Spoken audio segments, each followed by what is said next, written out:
Muy bien, buenas tardes. Bueno, un placer enorme estar acá.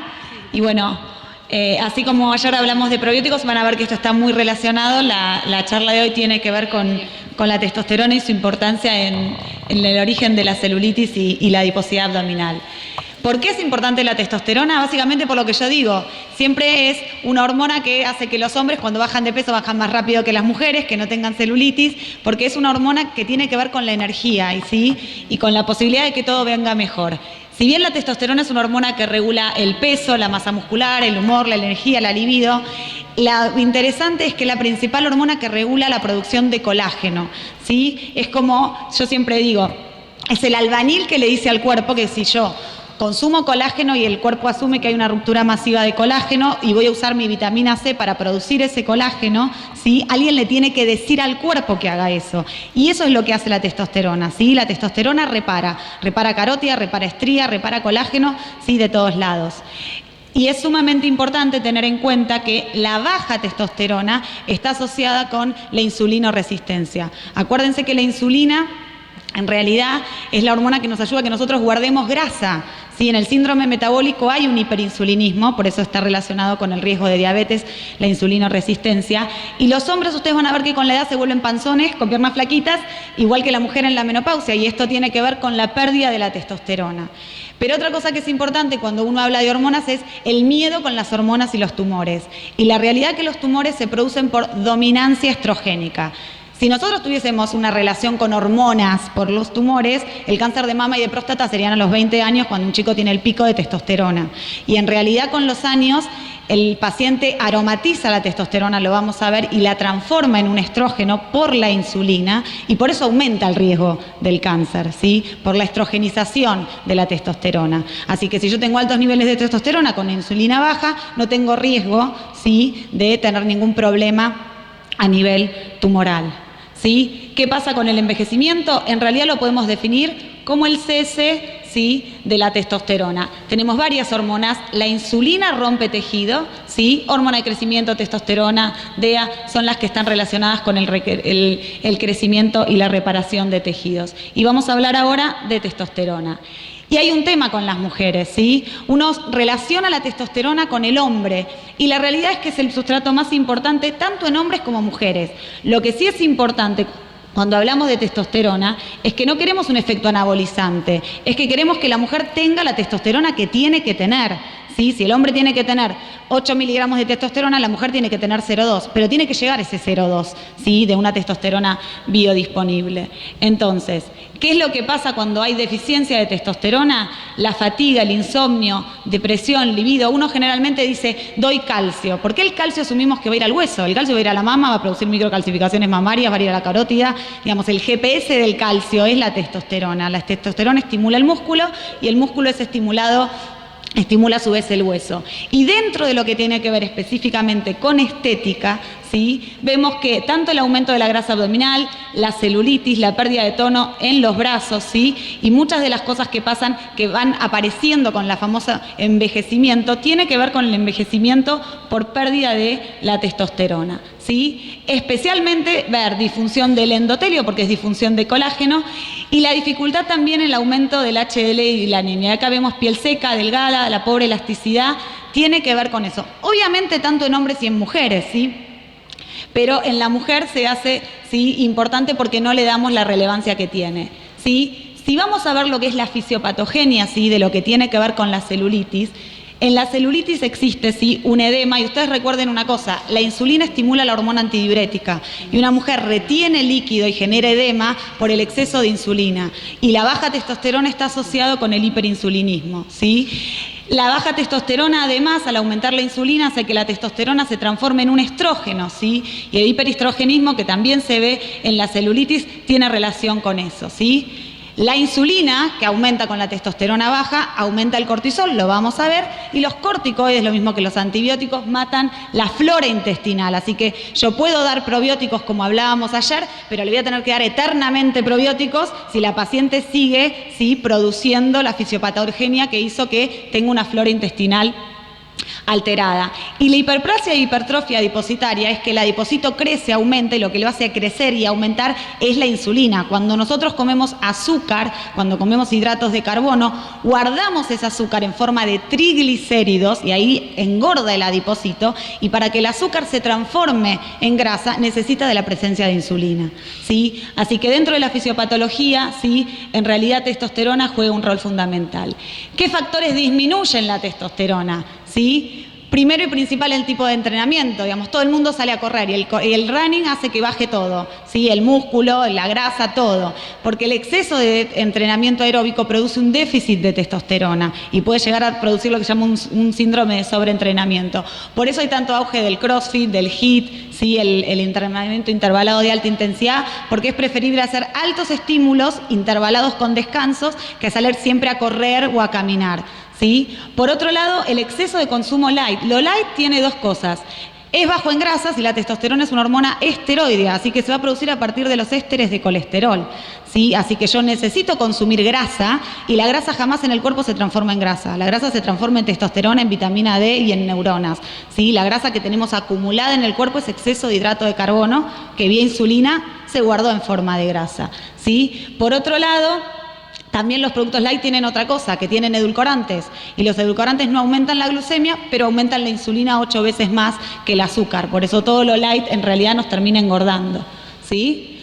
Un tema importante es cuando uno dice, ¿qué pasa con mi colesterol? Cuando uno baja la ingesta de colesterol, ustedes piensen que el colesterol, ¿sí?, es lo que produce la membrana celular, y también que el cerebro es 80% grasa. Entonces, este es un cerebro normal, este es un cerebro con el uso de estatinas, ¿sí? Y el gran problema es que cuando nosotros hacemos una terapéutica basándonos en bajar la grasa y bajar el colesterol, tenemos gran déficit de producción de testosterona, además de problemas a nivel de olvidos, Alzheimer y Parkinson, ¿sí? Entonces, ¿qué factores aumentan la producción de testosterona? En realidad, ejercicios de alta intensidad, como les decía, y comer grasas saludables, ¿sí?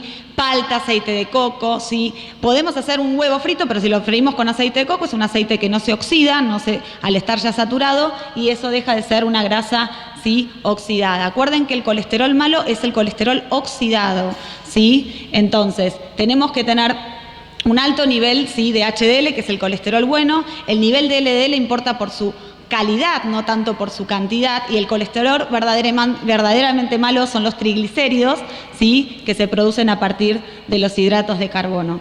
Por eso es importante tener en cuenta que cuando hablamos de lo que es la pirámide alimentaria antes tenía como base los hidratos de carbono, y en realidad fíjense que esto es azúcar, azúcar, azúcar, ¿sí?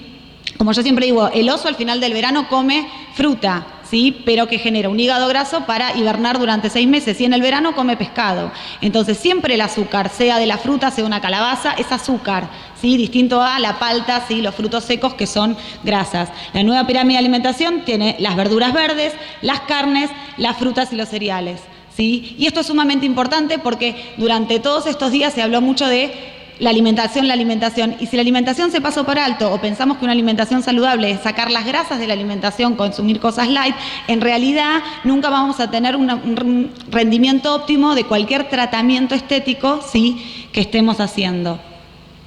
¿Qué pasa con actualmente? Que la gran cantidad de ingredientes, y especialmente que todo tiene edulcorante, porque los edulcorantes evitan el crecimiento bacteriano, ¿sí?, entonces todo se le pone edulcorante, aumenta la grasa abdominal porque hay una liberación importante de insulina, ¿sí? Y cuando un paciente está bajo tratamiento de estatinas, tiene déficit de testosterona, déficit de vitamina D y déficit de la coenzima Q10, que es uno de los principales antioxidantes que tenemos. Sí, yo siempre digo, si ustedes tienen un incendio con un bombero, no matan al bombero porque está en el lugar del incendio, ¿sí? El colesterol, para que se forme la placa de colesterol, tiene que haber un daño en la pared, y es porque la pared se oxida, ¿sí? Se oxida por falta de antioxidantes, y en realidad la falta de vitamina C, ¿sí? Hay una teoría que tiene que ver que todo lo que tiene que ver con ateromatosis es por un escorbuto subclínico que tenemos todos, es por el excesivo uso de hidratos de carbono y de cosas que liberan insulina, ¿sí? Cuando yo consumo azúcar, el azúcar carameliza, glica, por eso medimos hemoglobina glicosilada, y la caramelización, al hacer una ruptura de colágeno, hace un consumo masivo de nuestra vitamina C. Entonces, la cantidad de vitamina C que uno tiene que tomar es acorde a la cantidad de azúcar que uno come. Si uno no comería azúcar, cual esquimal, y viviríamos en el Polo Norte, no necesitaríamos reposición de vitamina C en nuestra dieta. Por eso siempre desde lo que es micronutrición hablamos que una piel inflamada es una piel que sufre glicooxidación, ¿sí? Entonces, cuando hay exceso de insulina, ¿sí? Hay un exceso en el consumo masivo de las vitaminas y eso hace que la piel se inflame. Y cuando la piel se inflama, acá tenemos el aumento de la insulina, ¿sí? Genera también un déficit masivo de vitamina C y eso hace que se produzca, ¿sí?, el aumento del cortisol, que es la hormona del estrés. Ustedes se golpean, toman un corticoide. Bueno, el cuerpo se siente inflamado, va a producir un corticoide. Entonces yo siempre digo, siempre nos enfermamos por estrés, siempre las complicaciones en los tratamientos son porque el paciente está estresado, pero no es que está nervioso, es que tiene un aumento del cortisol, que ya sea porque comió demasiados productos procesados, ¿sí?, que tienen demasiados ingredientes que aumentan la insulina, o que tiene falta de vitaminas, este cortisol va a aumentar más de lo esperado. El cortisol es la única hormona que aumenta con la edad, pero lo que estamos viendo es que está aumentando más de lo esperado. A ese proceso nosotros lo llamamos inflammation, ¿sí? Todos vamos a envejecer, el envejecimiento es inevitable, pero el envejecimiento tiene que ser un proceso gradual, ¿sí?, y no tiene que ser acelerado y patológico. Cuando yo tengo un cortisol por demás elevado, ¿qué va a hacer el cortisol? Como todo corticoide, va a romper colágeno y va a matar la flora intestinal, ¿sí? Entonces yo hago una radiofrecuencia, hago un plasma rico, estimulo la producción de colágeno, la paciente tiene un cortisol alto y eso va a hacer que eso no me dure, ese resultado no me dure el tiempo esperado, ¿sí? Siempre que sube el cortisol baja la DEA, que es la hormona antienvejecimiento, que nosotros en realidad siempre en la medicina anti-age vamos a querer que la DEA sea mayor a 2000 miligramos por mililitro en la mujer y mayor a 4000 en el hombre, porque la DEA es precursora de la testosterona. Y lo que yo les decía, cuando la testosterona se aromatiza, dada el nivel de insulina que tiene la paciente, ahí tenemos el aumento del estradiol con las enfermedades cardiovasculares y el cáncer tanto de próstata, de testículo, de mama y de ovario, los tumores hormonodependientes como su riesgo. Por eso uno puede utilizar el indol 3-carbinol, que deriva, digamos, de todo el brócoli y todo este tipo de alimentos, el resveratrol, ¿sí?, el glucomanán, la metformina, como variantes para ayudar en la inhibición de la aromatización de la testo, ¿sí? Yo siempre digo que en realidad una de las cosas que es importante cuando nosotros hablamos de la cantidad de calorías o el desbalance, no es que la gente coma tanto, yo puedo comer 10.000 calorías o 5, el tema es si yo con eso, ¿sí?, genero energía o lo guardo en forma de grasa, y eso es el metabolismo, porque hay gente que come de todo y no engorda y hay gente que no come nada y por un poquito engorda, entonces no es una cuestión calórica, ¿sí?, es una cuestión metabólica. Entonces uno puede estar en modo estrés o en modo energía, ¿sí? En modo estrés es cortisol, en modo de energía es MPK, que ahora hay mucho auge del MPK.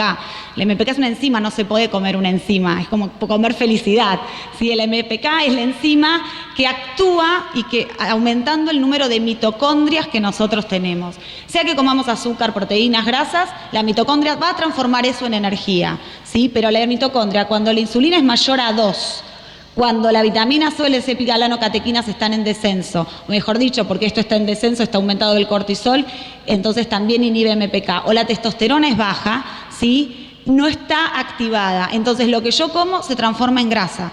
Por eso el bajar la insulina, dar antioxidantes y usar testosterona bioidéntica, ¿sí?, hace que el paciente baje más fácilmente de peso.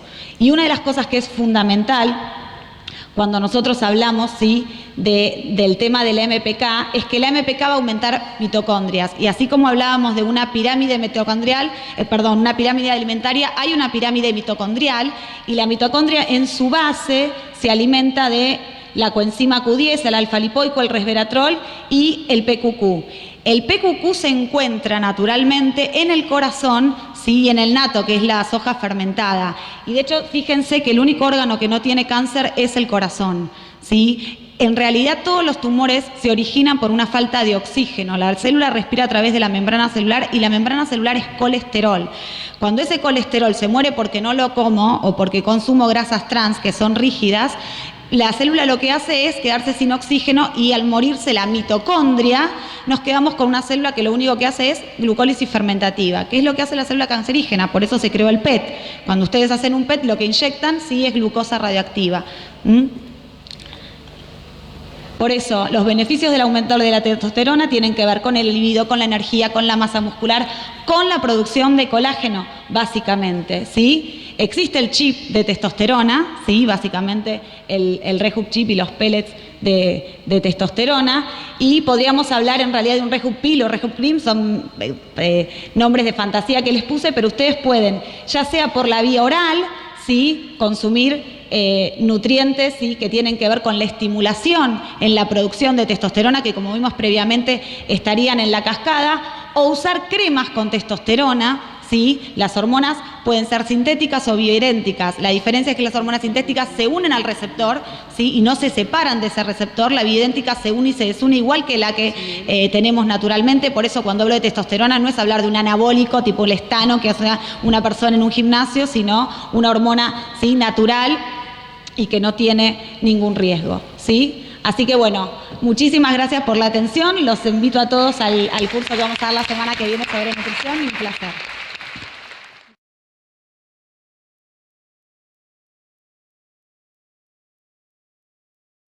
Muy bien. Los dos principales mecanismos de acción del dióxido de carbono es uno, en forma mecánica, es decir, qué es lo que sucede mientras el gas atraviesa los diferentes tejidos, y por el otro lado los farmacológicos, que sería la interacción de las moléculas de dióxido de carbono con receptores o con otras moléculas. A partir de eso, los efectos biológicos se los voy a separar según el tiempo, es decir, qué es lo que sucede en forma inmediata, mediata y qué es lo que pasa a largo plazo. En forma inmediata, una vez que el dióxido de carbono se pone en contacto con la piel, lo que va a haber es una vasodilatación, es decir, que yo voy a ver eritema. Si hay vasodilatación, va a haber un aumento del flujo local y por lo general apertura de capilares virtuales. Capilares virtuales son vasos que normalmente están cerrados, porque como no llega cantidad de flujo de sangre, no están abiertos. Entonces, al producirse la vasodilatación, llega más sangre y llega más oxígeno. Acá hay un punto muy importante en forma inmediata, que es el efecto lipolítico. No sé si lo logran ver, pero entre paréntesis dice mecánico. El efecto lipolítico en forma mecánica, gracias. El efecto lipolítico en forma mecánica está hablando de que el gas rompe los adipocitos a partir del contacto directo. ¿Qué significa? Que yo coloco gas, yo coloco gas, yo coloco gas y en algún momento va a saturar el medio y se va a producir la rotura de los adipocitos. Pasando un poco el tiempo, perdón, puedo seguir explicando igual. Pasando un poquito el tiempo, lo que va a haber es un aumento o una potenciación del efecto Bohr. ¿Se acuerdan lo que era el efecto Bohr? Era la afinidad que tenía la hemoglobina por el oxígeno y el dióxido de carbono. ¿Qué pasa? La hemoglobina tiene mayor afinidad por el dióxido de carbono, le gusta más que el oxígeno. Entonces, cuando yo coloco dióxido de carbono, ¿qué hace? Libera la molécula de oxígeno en el lugar y se une al dióxido de carbono. ¿Qué sucede? Se oxigena la zona.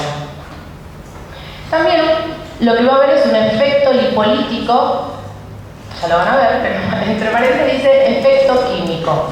¿Qué significa? Es decir, ya hace dos maneras diferentes para hacer lipólisis. El efecto químico es el que tiene la capacidad de poder estimular a los receptores metamolíticos y que vía lipoproteína y lipasa realiza lipólisis. También, en presencia de oxígeno, obviamente va a aumentar todos los procesos oxidativos y al ver esta vasodilatación, toda la congestión y líquido acumulado en la zona va a migrar. Por eso también disminuye el éxtasis sanguíneo. No sé si seguir. Perdón. Okay. ¿Hasta acá vamos?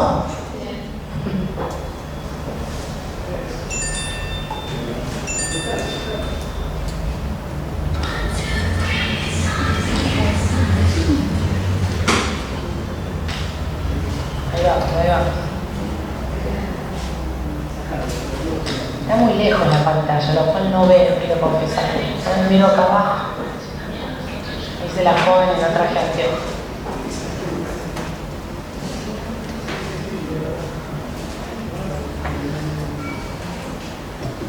¿Podemos seguir? Gracias. Disculpen, Muy bien.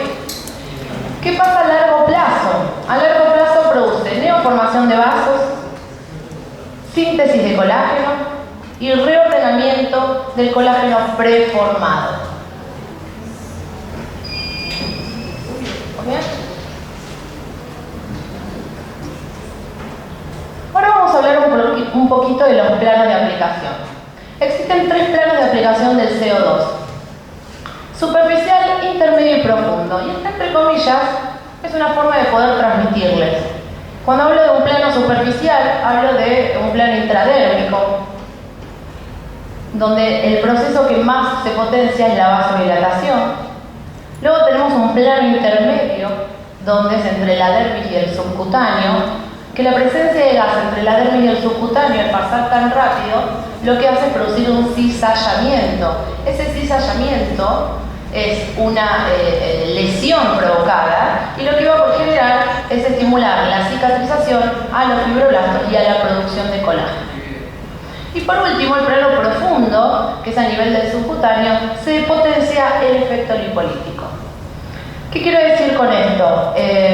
Si yo pongo el dióxido de carbono en el plano superficial, en el intermedio o en el profundo, no significa que no haga las 3 características, es decir, que no haga vasodilatación, producción de colágeno y efecto lipolítico, sino que se potencia donde yo lo coloco. Acuérdense que es un gas, los gases cumplen todas las mismas leyes, que es la expansión total. Tratan de ir y ocupar todo el espacio donde se encuentran. Pero tengo la posibilidad de poder potenciar lo que quiero provocar. Bueno, ¿qué siento? ¿Qué le pasa al paciente cuando yo coloco dióxido de carbono? En primer lugar, la presencia de dióxido de carbono hace crepitancia. Yo coloco dolor y cuando me dicen dolor dice, ¡hey, duele! La verdad es que no puedo decir que el paciente no siente que el gas migra, porque se siente. Y la palabra dolor tiene que ver con el umbral. Hay pacientes que sienten más dolor y hay pacientes que sienten molestia. Pero no hay ningún paciente que no siente nada. ¿Sí? También esta migración del gas a partir de los tejidos puede tener una sensación de prurito, sensación de quemazón. Obviamente puede haber disestesias. Hematoma. Obviamente utilizo una aguja 30G y puedo provocar algún tipo de hematoma. Eritema, por la vasodilatación inmediata. Y lo que es más importante, que quiero que les quede claro, que es 100% nulo en toxicidad. No existe sobredosis de dióxido de carbono, siempre y cuando el paciente pueda eliminar el dióxido de carbono en su cuerpo. Ya vamos a ver más adelante las contraindicaciones. Bueno, ¿por qué elijo aplicar dióxido de carbono? ¿Por qué la carboxiterapia es un tratamiento que utilizo mucho? En primer lugar, porque tiene una gran cantidad de beneficios. Y lo que es muy importante, poco riesgo. Es seguro, no tiene toxicidad. Es eficaz, porque vamos a ver más adelante los resultados. Es económico. ¿Por qué? Porque el mantenimiento del aparato es un tubo de dióxido de carbono. Hoy no sé, no tengo cerca, pero aproximadamente yo soy alguien que coloca mucha cantidad de litros. Un tubo de dióxido de carbono me dura 8 meses y me puede salir 100 pesos. No sé, ¿cuánto está ahora? 100 pesos. La última vez lo pagué 60, les voy a ser sincero, pero me imagino que debe estar 100 hoy, no sé. Y por último, es muy versátil, ¿sí? Me sirve para la gran mayoría de los tratamientos que puedo realizar en el consultorio. ¿Qué es lo que necesito para hacer carboxiterapia? Un equipo de carboxiterapia, claramente. ¿Por qué elijo Coral de dermoterapia? No solo por estar Ariel Michelewicz acá, pero tiene algo muy importante que no tiene o que no encontré ningún aparato en el mercado que tenga, que es la capacidad de poder modificar el caudal. En un aparato de carboxiterapia lo más importante es poder modificar el caudal, porque nos hace pensar como médicos y no utilizar protocolos que están predeterminados, ¿sí? El caudal es la cantidad de gas que pasa en un minuto. Y este aparato es el que puede manejar un caudal entre 50 mililitros y máximo 200 mililitros. No encontré ningún otro aparato que pueda modificar el caudal. Es más, cuando voy a algún congreso, me interesa por algún aparato, pregunto cuál es el caudal y ni siquiera el fabricante o la persona que está a cargo del stand puede responderme, lo cual no me sirve para trabajar en mi consultorio porque pienso para cada paciente y cada patología. Muy bien. Este aparato también me da la posibilidad de calentar el gas está envasado al frío y cuando pasa al cuerpo no solo provoca dolor por la migración del gas, sino que el cambio de temperatura molesta, por lo tanto puedo calentar el gas a partir de una serpentina que tiene adentro y lo puedo utilizar en forma dosis o en forma volumen, ¿sí? ¿Qué uso, qué gastos tengo? Bueno, voy a utilizar agujas 30G medio, alcohol, algodón, guantes, como les dije antes, el tubo, que tiene un costo muy bajo y que dura bastante tiempo. Bueno, para mí esta es la parte más importante. Si aprenden esto, me voy contenta, si después ya no me escuchan más. ¿Cómo pensar el caudal? Dijimos en un principio que el caudal era la cantidad de dióxido de carbono que pasa en un minuto. Y lo pienso a partir de la síntesis de colágeno. Es decir, yo les dije en un primer momento que si coloco el dióxido de carbono en el plano intermedio, que sería entre la dermis y el subcutáneo, me iba a producir una lesión controlada, un cizallamiento del gas. Si yo lo coloco en este plano, se va a producir, como ven en el dibujo, este despegamiento. ¿Y qué va a generar? Estimulación de la producción de la cicatrización y de colágeno. Es decir, que a mayor caudal, mayor agresión voy a tener, es decir, va a pasar mayor cantidad de gas en un minuto. Cuanto más gas pasa, más va a lesionar. Entonces, a mayor caudal, mayor síntesis de colágeno, ¿y qué voy a tener? Menos cantidad de flacidez. Es decir, que si viene en el consultorio una paciente que consulta por flacidez, ¿cómo tiene que estar el caudal? Alto. Si viene una paciente por obesidad localizada, es importante el caudal. Si lo pongo bajo no pasa nada, si lo pongo alto, ¿en qué circunstancia va a ser alto? Cuando aparte esa obesidad localizada tenga flacidez. Si hay una alteración del colágeno, por ejemplo, en una cicatriz patológica, no importa cuál, si habla de colágeno, ¿cómo tiene que estar el caudal? Perfecto. ¿Sí? Excepto en el rostro. Es decir, que si una paciente trae con motivo de consulta flacidez facial o fotocronoenvejecimiento y presenta flacidez, a pesar de haberles enseñado que tienen que usar un caudal alto, van a utilizar un caudal bajo, y el más bajo de todos, 50 mililitros. ¿Por qué?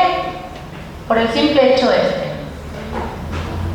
Cuando yo coloco gas en el rostro, el gas es bastante inteligente y va a migrar hacia el lugar que menos resistencia le provoca. Entonces, ¿cuál es el lugar que menos resistencia le provoca? Los párpados. ¿Sí? Y les puedo asegurar que tengo varios párpados cerrados en mi vida, no es agradable. ¿Sí? Estos párpados cerrados pasan en un segundo, ¿no? Así que por eso el caudal en el rostro lo vamos a trabajar abajo 50 mililitros. A veces no solo es gas que puede durar entre un par de horas, un día máximo, sino que también a veces podemos agredir a los linfáticos. Y no solo tiene gas, sino también tiene edema. Dos problemas, y el edema va a tardar mucho más tiempo en irse que el dióxido de carbono. Bueno, y ahora sí vamos a empezar a hablar de las distintas patologías. Hiperpigmentación infraorbitaria, ojeras, las famosas ojeras. ¿Cuál es la fisiopatología? Hay muchas teorías, alguna dice que es autosómica dominante, hay una microcirculación lenta en la zona, hay flacidez y adelgazamiento de la piel, y por ende hay un pleso vascular que es visible, por eso son oscuras, violáceas, azuladas. ¿Por qué me sirve el dióxido de carbono? 1. Produce vasodilatación. 2. Mejora el tejido de sustentación y la estructura de la piel a partir de la formación de colágeno. 3. Sirve para las bolsas, también para el exceso de grasa. Tiene un efecto lipolítico local y por ende disminuye la congestión. Por todas estas cosas, el dióxido de carbono es excelente en el tratamiento de ojeras y bolsas. Bueno, esto es una forma del procedimiento, se pueden hacer de 2 a 3 punturas, ¿sí? En el ángulo externo del ojo o en el canto interno del párpado, perdón, no del ojo. Y podemos ver diferentes antes y después. La verdad que las fotos no se pueden apreciar tan bien como en la computadora. Acá les armé un protocolo para bolsas y ojeras. Esto es un ejemplo que tratamos en el Hospital Roca. En la primera foto la paciente no está con gas, así vino la paciente, ¿sí? Siempre me preguntan lo mismo, si tiene gas después de la sesión. No es después de la sesión. Y esto es un ejemplo extraordinario porque sucedió en 3 sesiones, lo cual ocurre en muy poca cantidad de personas. Pero bueno, es un excelente ejemplo. El protocolo aproximadamente son 10 sesiones de una frecuencia semanal de aplicación superficial. ¿Y cuáles son los parámetros? No lo miren, como si es en el rostro, cómo tiene que estar el caudal. Genial, 50. Volumen por puntura les doy un aproximado, 3 mililitros, pueden ser 2 mililitros, y un volumen total aproximadamente por párpado de 10 mililitros. Esto es así en el 100% de los pacientes, no puede ser que esto sea un exceso, pero nos vamos a dar cuenta con la experiencia. A veces uno solo tiene que estar atento también en la colocación del gas porque el gas migra tan rápido que tiene que sacar muy rápido la aguja. ¿Sí? Carboxiterapia facial. ¿Cuál es el principal motivo de consulta que me va a servir? Fotocronoenvejecimiento. Un protocolo de trabajo, 10 sesiones, también frecuencia semanal. Plano superficial y plano intermedio. ¿Por qué? Porque quiero oxigenar, porque quiero nutrir, porque quiero generar colágeno. Volumen por puntura bajo, de 2 a 3 centímetros cúbicos. Volumen total en una sesión en un rostro y un cuello y escote aproximadamente son 150, 250, 300. Y acá es un punto que quiero remarcarle, que se pueden utilizar técnica punto a punto, similar a lo que utilizamos en mesoterapia, y lo que es técnica en retroinyección. La técnica de retroinyección la uso principalmente en surcos nasogenianos o eventualmente en toda la región peribucal, en el famoso código de barras. Pero no lo uso paralelo a la arruga, sino que lo usamos perpendicular a la arruga. ¿Para qué? Para que el mismo gas que va atravesando, va haciendo una cizalla por debajo y me despega a las arrugas. La verdad que tiene muy buenos resultados. Bueno, esto es lo que hablamos recién. ¿Por qué sirve la carboxiterapia en un protocolo de fotocronoenvejecimiento? Porque me oxigena, porque me nutre la piel, me genera luminosidad, me da aumento de la firmeza, obviamente me disminuye la flacidez y también me disminuye las arrugas. Estrías.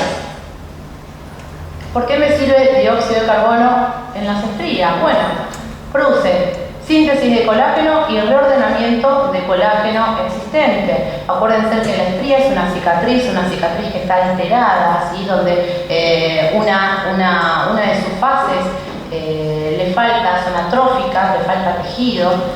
La voy a nutrir, le voy a dar oxígeno, le voy a dar vasodilatación. A largo plazo va a formar nuevos vasos y todo hace que mejore la calidad de la piel.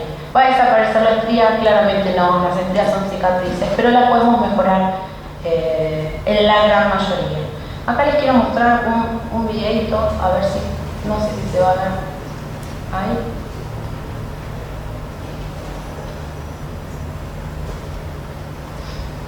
Así vamos. Para que vean cómo se puede hacer, cómo se ve. Ahí está. Ah, está bien, genial, gracias. Bueno, tenemos la zona marcada. ¿Pueden ver las estrías?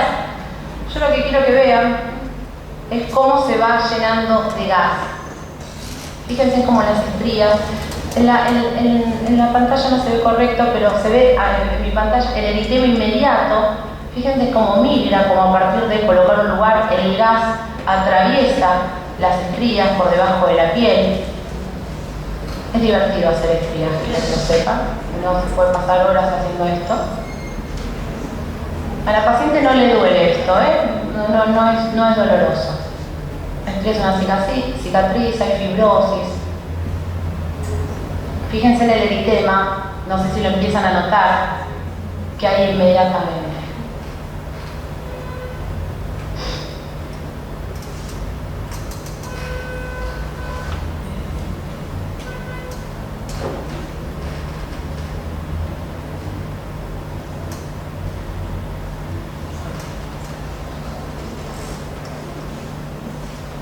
sigamos un poquito más.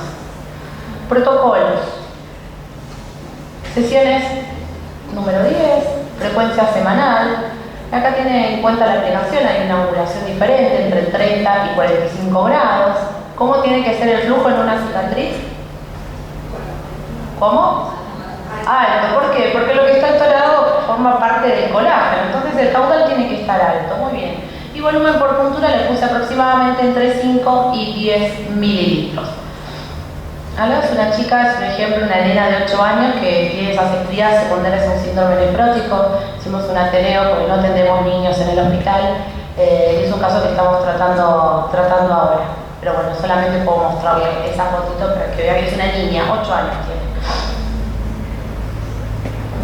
¿Puedo seguir? ¿Están cansados?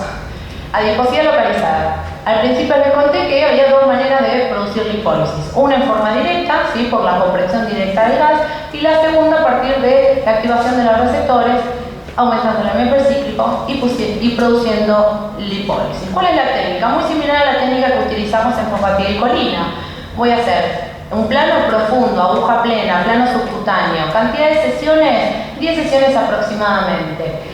La zona a tratar tiene que ser aproximadamente de 10 por 10 y yo les puse 1,5 litros, porque a veces me preguntan, no, yo estoy poniendo 300 centímetros cúbicos. No, 300 centímetros cúbicos no estaría siendo efectivo, estoy hablando de cantidad de gas. ¿Por qué? Por una obesidad localizada lo que yo necesito es gas. Si no pongo gas, no me sirve, ¿sí? Entonces, a mayor cantidad de gas ponga, mayor efecto lipolítico va a haber. Y aproximadamente se puede hacer de 1 a 2 veces por semana. ¿Por qué digo técnica de fosfatidilcolina? Pues yo voy a agarrar el pliegue, voy a trabajar a 90 grados, aguja plena, y ahí le puse el flujo entre 50 y 200 mililitros porque es indistinto. Solamente voy a utilizar un flujo alto en aquellas pacientes donde, aparte de tener obesidad localizada, tenga flacidez, o sacando esa adiposidad localizada, la paciente le favorezco un lado y la empeoro del otro. Entonces, en esa paciente donde el equilibrio se me va a inclinar por un lado y por el otro, le aumento el flujo. Los flujos no se aumentan por tiempo, Mucha gente porque está apurada aumenta el flujo rápido, ¿no? El consultorio se quiere ir a casa. No sería la idea. Siempre una 30 gemelios, sí. Y volumen por puntura les puse 50 mililitros, ¿sí? Fíjense que pueden hacer 2 punturas de 50 mililitros en el mismo lugar, son 100, no es tanta cantidad de gas, ¿no? O de tantas punturas. 10 punturas, 1 litro.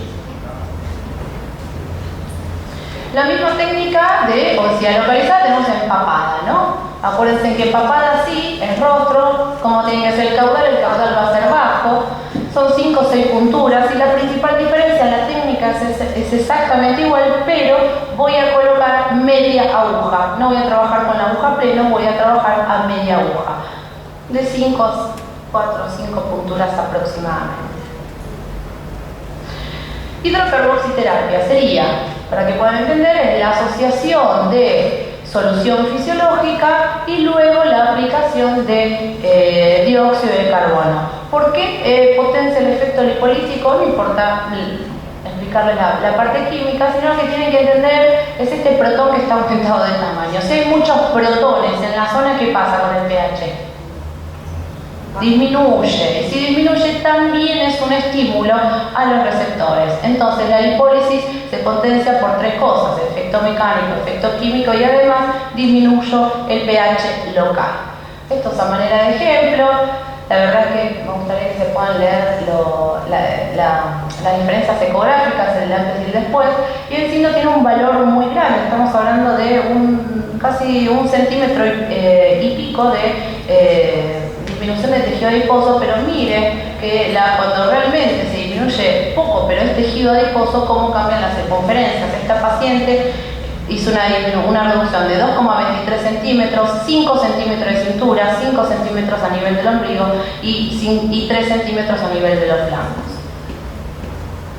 Bueno, esto es lo que acabo de decir. Tenemos lisis directa, estimulación de los receptores y gran cantidad de protones, disminución del pH. Todo esto potencia el efecto lipolítico asociando dióxido de carbono y solución fisiológica previamente. La colocación de la solución fisiológica es en técnica de hidrolipoclasia, no sé si me entienden, en forma de abanico en el subcutáneo. ¿Sí?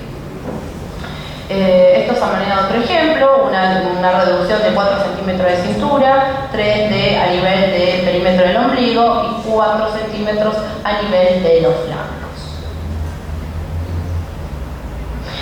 Hablamos de cicatriz hace un rato, no necesito que miren ni siquiera el power. Si hablamos de cicatriz, tanto hipertrófica cicloide, ¿cómo tiene que estar el caudal? Alto, perfecto. Y hay una cosa media contradictoria en lo que es cicatrices. En la cicatriz, hacer un tejido fibrótico duro, el gas no puede irse. Entonces ustedes me dirían, bueno, pero si da vasodilatación, da neovascularización, ¿por qué no crece el queloide, no? Sería como estímulos para su crecimiento. Pero sucede todo lo contrario. Cuando yo coloco gas, esto sí molesta un poco, coloco gas y empieza a comprimir. Y de alguna manera lo que hace es producir una hipoxia de la zona, todo lo contrario, como si estuviésemos haciendo una compresión externa, que es lo que indicamos conjunto a esto, con un parche de silicona. Entonces la hipoxia constante de esto hace que evite el crecimiento de la cicatriz, tanto hipertrófica como queloide. ¿Cómo? Semanalmente. Sí, una vez por semana. Acá tengo un ejemplo fotográfico, no sé si se nota claramente, es una paciente que tiene una quemadura, esta paciente actualmente continúa yendo al hospital, no es una paciente de decisiones, pero si la pueden ver y la pueden observar, era una chica que la apertura ocular, la visión, no podía abrir bien los ojos, la comisura de la boca la tenía hacia abajo, tenía una retracción fibrótica hacia abajo, y hoy día esta paciente, miren el antes, miren esto sería el antes, ¿no? Y el después cómo ha cambiado. Esta paciente puede sonreír, puede comer, puede lavarse los dientes en forma más cómoda, ¿sí? Y hasta la apertura ocular le ha cambiado. Así que estos son los tratamientos que te llenan el alma en el hospital, no solo la celulitis, ¿no? Como podríamos decir. Así que es un poquito más allá de eso. Bueno, otro tema importante, alopecia. ¿Por qué funciona la alopecia? Y como todo tratamiento para la alopecia, va a producir vasodilatación local, aumento del flujo local y por supuesto crecimiento y aumento del grosor del pelo. Si es cuero cabelludo y forma parte de la cabeza, el caudal como tiene que estar, bajo. Perfecto. He cerrado ojos a hombres haciendo una coronilla de golpe de mirarlos, los dos ojitos cerrados. Así que tengan en cuenta, por favor. La frecuencia semanal, esto es a modo de ejemplo, es un paciente que tiene, bueno, un inicio, una clasificación bastante alta, difícil de tratar, y luego de 25 sesiones miren la diferencia. Actualmente este paciente sigue viniendo al hospital. Hay mejores fotos ahora, pero bueno, no tuve que cargarlas. ¿Cómo? Es como todo, es complementario. Este paciente solo es de carboxi, entonces yo te puedo asegurar que es 100% efectivo, ¿sí? Este paciente solo tiene carboxiterapia, no tiene otra cosa. Si vos me decís en mi consultorio particular, combino las dos cosas. Nunca voy a combinar mesoterapia y carboxiterapia en la misma sesión. ¿Por qué? Porque la carboxiterapia, el CO2 que hace una gran vasodilatación, y si yo anteriormente hice mesoterapia, no tendría sentido colocar el CO2, ¿sí? Entonces armo protocolos, pero no en la misma sesión. Esto es 100% carboxiterapia, no tiene otra cosa. Obviamente que todo tratamiento complementario, vía oral, mesoterapia, carboxiterapia, plasma, estamos hablando de una efectividad muy alta, ¿sí? Y siempre, en cualquier tratamiento de alopecia, obviamente mantenimiento. No estamos solucionando el problema, sino tratándolo. Celulitis. Muy bien. 3 cosas importantes de la celulitis. Puedo trabajar los 3 planos: superficial, medio y profundo. Porque en el superficial, ¿qué quiero? Vasodilatar, oxigenar, nutrir, mejorar la circulación. En el intermedio y el profundo quiero formar colágeno y hacer lipólisis. Entonces, todo eso habla de la fisiopatología de la celulitis y es la razón por la cual reafirma la piel y disminuye el poseado, disminuye el éxtasis y la congestión de las piernas.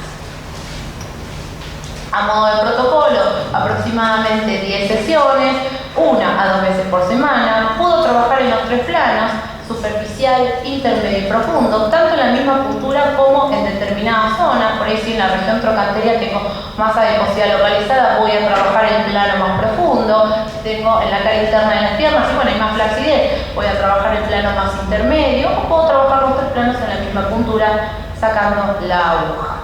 Caudal, yo les puse 200, pero voy a depender entre 50 y 200 dependiendo del tipo y el grado de celulitis que tenga. Fíjense en la bueno, no sé si se nota la vasodilatación inmediata que hay por cada puntura. Esta técnica punto a punto, así hago toda la celulitis. Bueno, y a modo de mencionarlo, porque ahí no todos se dedican a la cura avanzada de heridas, a las úlceras, esto nos dedicamos específicamente en la carrera de especialistas de medicina estética en el Hospital Roca. Tenemos un servicio de úlceras, ¿sí? Toda úlcera se higieniza con solución fisiológica, con ningún producto que puede contaminar la zona. Luego vamos a poner anestesia. La anestesia es una anestesia local y ahí dice Carbopol. Bueno, alguien debe saber más que yo de Carbopol. Carbopol es un producto, nosotros queríamos una anestesia que no nos deje ningún tipo de residuo en la úlcera, porque cualquier residuo podría alterar o el pH, la migración celular o el crecimiento celular. Entonces lo que hace es degradarse sin dejar nada en la úlcera. Luego vamos a inyectar dióxido de carbono perilesional e intralesional. Y luego vamos a asociar a la cura avanzada de heridas. Caudal sí o sí bajo, es muy doloroso, y volumen por puntura aproximadamente entre 5 y 10 mililitros. Les traje algunos casos bastante interesantes para que sepan que mirar acá es una úlcera, no importa, una úlcera de grado 2 supramalleolar. El origen sirve tanto para venosas, arteriales y diabéticos, es indistinto, porque todas las propiedades de la carboxiterapia me van a generar la vasodilatación, la oxigenación, y eso lo necesitan todas. Me van a disminuir el éxtasis. Entonces acá, en la primera imagen, para que puedan observar, hay tejido no vital, ¿no? Hay zonas de sufrimiento, como esta, hay zona amarillenta como fibrina, todo tejido que no es vital. Y fíjense a lo último cómo ha cambiado la úlcera. No solo en tamaño, donde hubo una reducción de 7 centímetros por 6 centímetros del tamaño de la úlcera, sino que la calidad del tejido, que es lo más importante. Acá hay presencia de tejido no vital y acá hay presencia de tejido de granulación. Esto significa que va a haber formación de piel. Y tal vez la imagen no lo muestra bien, pero hay como dos colores, hay dos rojos sería. Hay un rojo bastante intenso, a ver si de lejos no veo, un color, eso es tejido de granulación, pero al lado hay un color algo más pálido, es un rojo más pálido. Esos son islotes dérmicos, y si hay islotes dérmicos se está haciendo piel. Otro caso clínico, esta es una úlcera secundaria rascado, ¿sí? Por una picadura del insecto, creo, donde hicimos carboxiterapia y terminamos ahí de un total la curación de la herida. Y por último, y para ir terminando y no los quiero cansar más con las úlceras, tenemos este caso clínico para que puedan entender esto. Esto es un miembro, ¿sí? Miembro inferior derecho, esto es la región del cuádriceps y esta es la región de la pierna.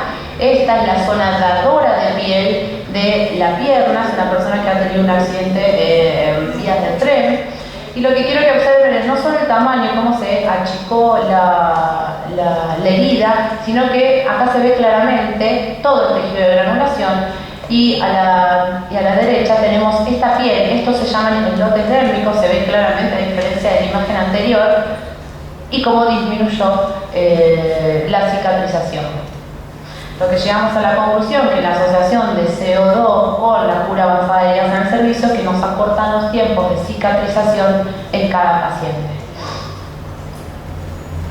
Bueno, y por último las contraindicaciones, más allá que son bastante claras, que sería cualquier circunstancia y patología donde no se pueda liberar dióxido de carbono. ¿Qué tenemos? Una anemia muy severa, insuficiencia cardíaca, renal, y obviamente las circunstancias y patologías que embarazo, lactancia y cáncer no lo utilizamos por la misma razón que no hacemos ningún otro tratamiento estético, ¿sí?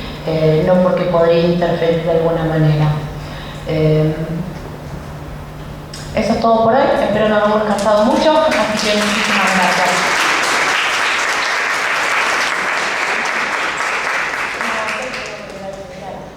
Voy a mirar si llegó. A ver si llegó paciente, podía mostrarle. Hay 3 pacientes, tengo 3 pacientes para trabajar por día. Bueno, vamos a hacer una parte práctica, voy a mostrarles los que hoy les dije, así que los que se quieran aceptar igualmente supongo que se va a proyectar adelante.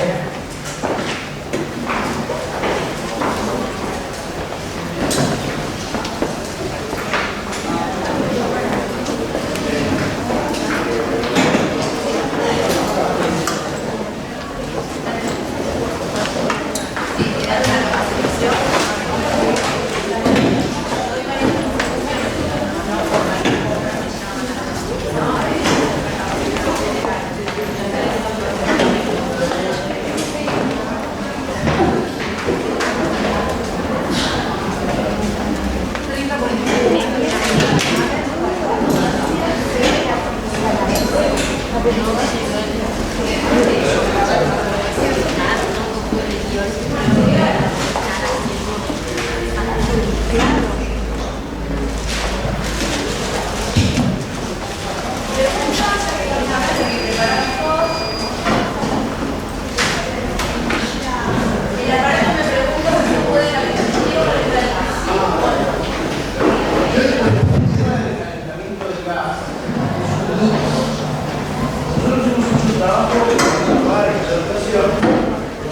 puesto un termómetro a la salida del gas y un termómetro a la salida de la cámara. Hola. ¿Y qué hemos encontrado? Que si calentamos el gas o no lo calentamos, la salida acá es exactamente la misma temperatura ambiente. Porque en esta cánula el intercambio de calor al flujo que va prácticamente toma la temperatura ambiente. Pero como el aparato italiano original calentaba el gas, la gente se paraba en nuestro stand y preguntaba, ¿este calienta el gas? Entonces dijimos, vamos a calentar. Entonces pusimos a calentar el gas y el gas de acá salía a 90 grados. Obviamente imposible de soportar. ¿A qué temperatura creen que salía acá? A la misma temperatura ambiente, si no hubiera calentado el gas. El equipo lo hace, efectivamente lo hace, pero mucho sentido no tiene. Por las dudas lo hacemos. ¿Cuándo lo vamos a hacer? Y más en invierno. Si en invierno tenemos una temperatura muy baja, entonces capaz que el intercambio va a ser más difícil.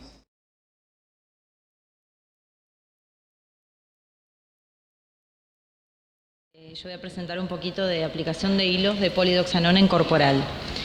Ya hemos escuchado bastante sobre esta terapéutica. El objetivo fundamental, me parece que tenemos que tener en claro, es la regeneración cutánea con el aumento de colágeno y elastina.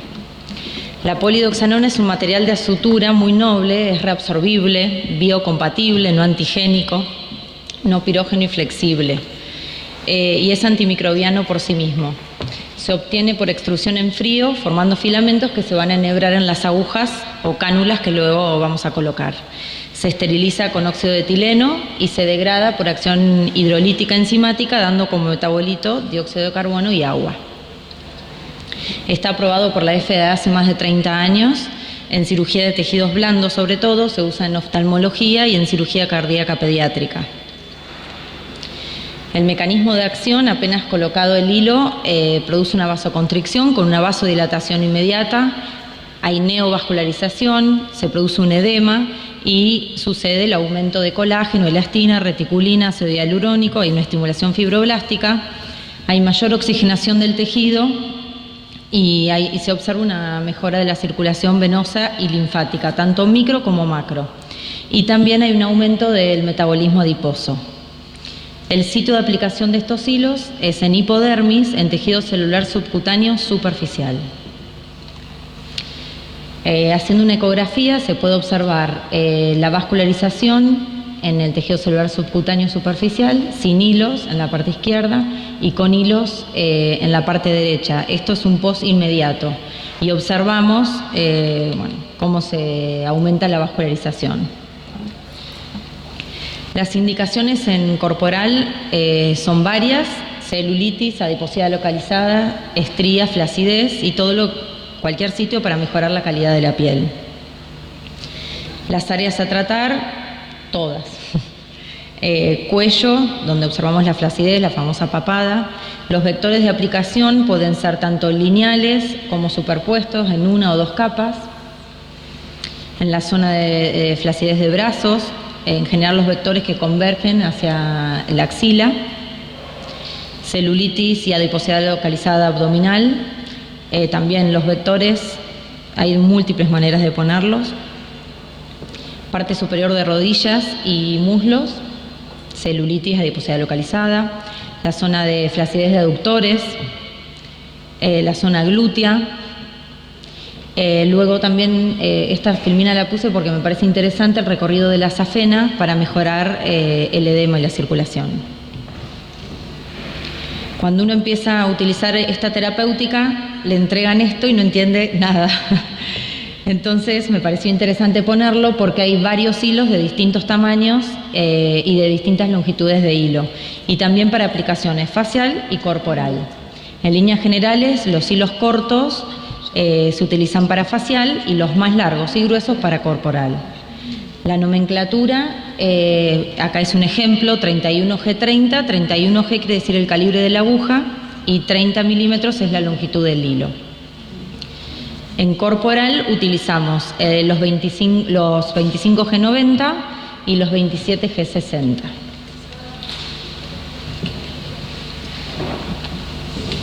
Las ventajas de esta terapéutica es que podemos producir un efecto lifting no quirúrgico, se hace en consultorio, no requiere hospitalización, los efectos adversos no son significativos, no hay tracción mecánica ni de sutura y hay alta satisfacción por parte del paciente.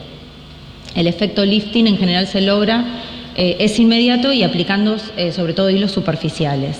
Mejora mucho la flacidez cutánea, se puede hacer reposición de tejidos blandos, colocando los hilos más profundos, mejora mucho la textura y la apariencia de la piel, hay reducción de arrugas finas y disminuye el edema.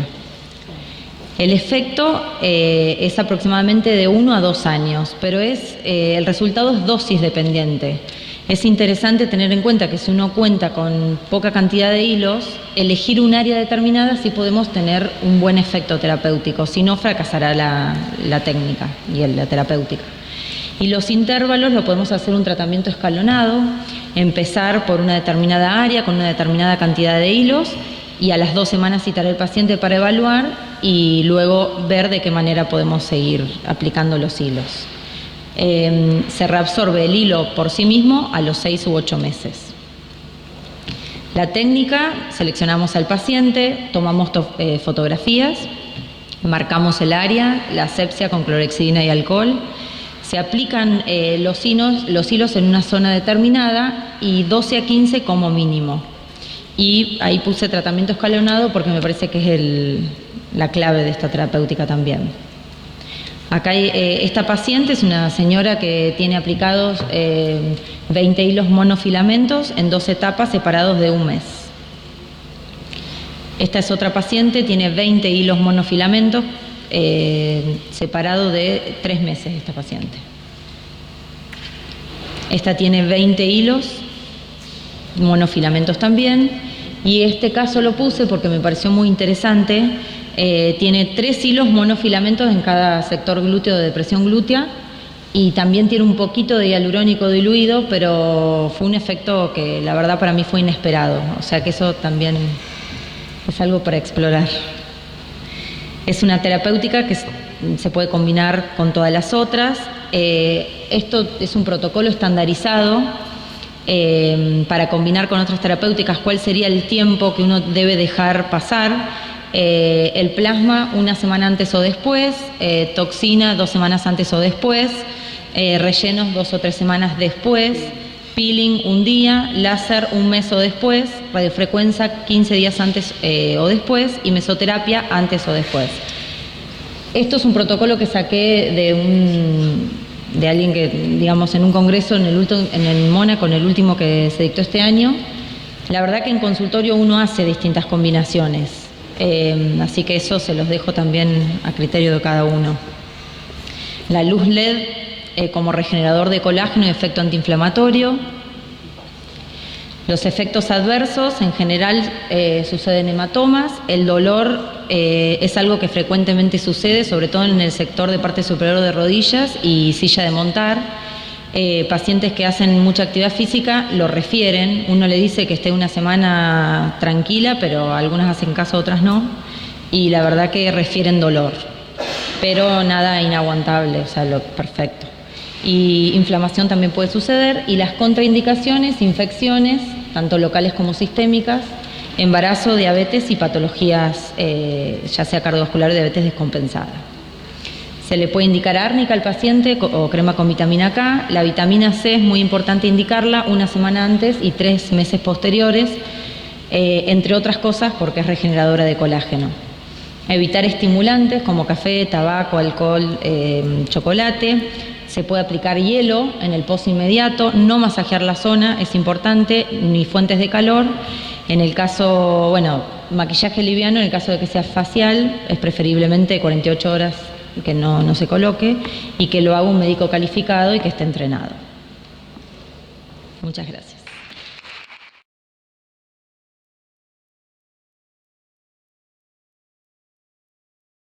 Vamos a presentar ahora a la doctora Desiree Castellanich, médica dermatóloga, pertenece al equipo del Hospital de Clínica y nos va a traer un tema muy importante que ella lo va a decir con nombre y apellido.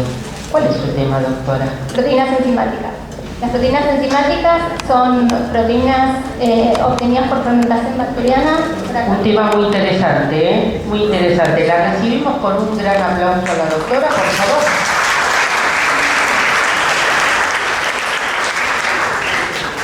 Las proteínas enzimáticas son obtenidas por fermentación bacteriana, son españolas, las trae a la Argentina, las trae BioPlus y son de PB0. Las proteínas enzimáticas pueden ser tópicas, pueden ser faciales o pueden ser inyectables. Vamos a empezar por las tópicas e inyectables. Entre ellas está la hialuronidasa, que es obtenida del Streptococcus pyogenes, la lipasa, que es obtenida del Thermus thermolyticus, y la colagenasa, que es del Clostridium histolyticum. La hialuronidasa es una enzima, es una endoglucosidasa que lo que hace es una desnaturalización del ácido hialurónico.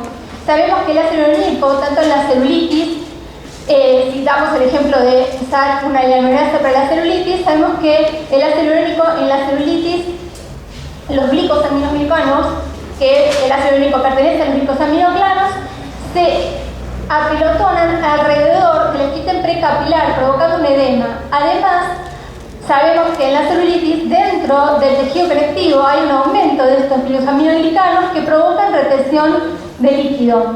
Sabemos que, por lo tanto, el edema.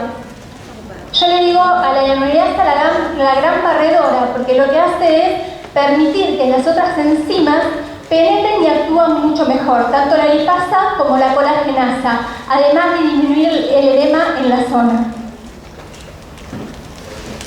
Después tenemos la lipasa. La lipasa, fisiológicamente, en nuestro cuerpo es hormono sensible. Pero esta lipasa es una lipasa secretoria, o sea que tiene capacidad de migrar y tiene en su la capacidad de penetrar por los péptidos de la membrana y es transportada dentro del adipocito a través de los peroxisomas. Y ella lo que hace es degradar los triglicéridos a llegar a al glicerol y los ácidos grasos libres. Y estos se van a degradar, parte se van a reutilizar en las células y parte va a ir degradarse en hígado. Por lo tanto, yo digo que la lipasa es un alfiler. Lo que va a hacer es desinflar o pinchar ese adipocito que está más agrandado, más hipertrófico. Y por último, la colagenasa es también una enzima que es una metaloproteinasa, que lo que hace es romper ese colágeno anómalo que tenemos, que está formando los nódulos de la celulitis. Por ejemplo, si hablamos de celulitis, o en la fibrosis de una quemadura, o en la fibrosis de una cicatriz. O, por ejemplo, si lo usamos junto con la lipasa, en un lipoma, degradando la cápsula del mismo diploma y degradando el tejido adiposo en la zona. Entonces, la colagenasa yo la equiparo como si fuese un martillo. Rompe en el caso de la celulitis, los nódulos de la celulitis, en el caso de una fibrosis de una quemadura, rompe esa fibrosis y mejora la textura y la zona a tratar.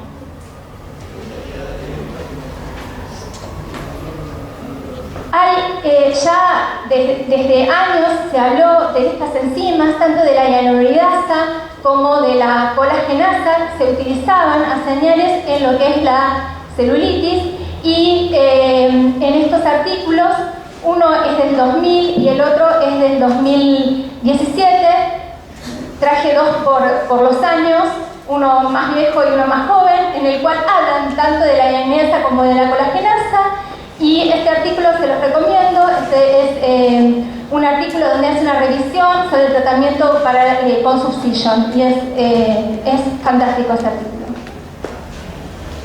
¿Cómo preparamos las enzimas? Las enzimas vienen liofilizadas, como viene la toxina botulínica. Y estas enzimas las tenemos que diluir. Las diluimos con solución fisiológica. La dilución estándar es de 4 centímetros cúbicos de solución fisiológica, y a esos 4 centímetros de solución fisiológica lo que hago es agregarle lidocaína. Y esa lidocaína la agrego, ¿por qué? Para disminuir el dolor y disminuir el ardor en la aplicación. Yo actualmente ya no diluyo en este porcentaje, yo diluyo a 3 cc de solución fisiológica y coloco 0,5 de lidocaína. Y lo que hago es mezclarlas en partes iguales y dividirlas en 3 jeringas. Cuando hablamos de cóctel es porque estoy aplicando las 3 enzimas. Si no, hago la diferencia de decir, bueno, estoy aplicando colagenasa y aluminasa sola, o lipasa sola, o demás. Entonces, cuando yo me refiero a cóctel, para que tengan ustedes en cuenta, que me refiero a aplicar las 3 enzimas. Antes de aplicarla, cuando yo ya cargué la jeringa, y entonces si yo cargo, si diluí en 3, agarro un 0,1 por cada una de las enzimas para mezclar en cóctel, una de cada una, voy a tener 3, más la lidocaína. Entonces voy a tener 3 jeringas de 0,3 más la 0,5 o 1 que le aplique de la lidocaína. De todos modos, eso después lo pueden ver en el taller que vamos a tener a la tarde. ¿Cuánto es el máximo de aplicación de este famoso cóctel? ¿Sí? Lipasa, colagenasa y aluminasa. La máxima de aplicación son 4, o sea, 12 frasquitos.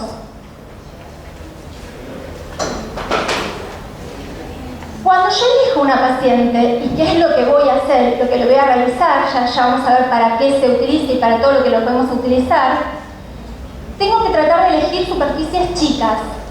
¿Sí? Si voy a usar un solo cóctel, si no voy a elegir usar 2 cócteles. Por ejemplo, si voy a tratar un lipoma, con un cóctel me va a servir si es un lipoma de este tamaño. Siempre haciendo una ecografía previa para tener seguro que es un lipoma puro, ¿sí? No, que no es un neurolipoma ni está muy vascularizado. Si voy a hacer el glúteo en una celulitis, voy a intentar hacer un cóctel por cada glúteo, ¿sí? Lo ideal es hacer cócteles y decirle al paciente, yo te voy a hacer determinada cantidad de cócteles, no hablar de sesiones.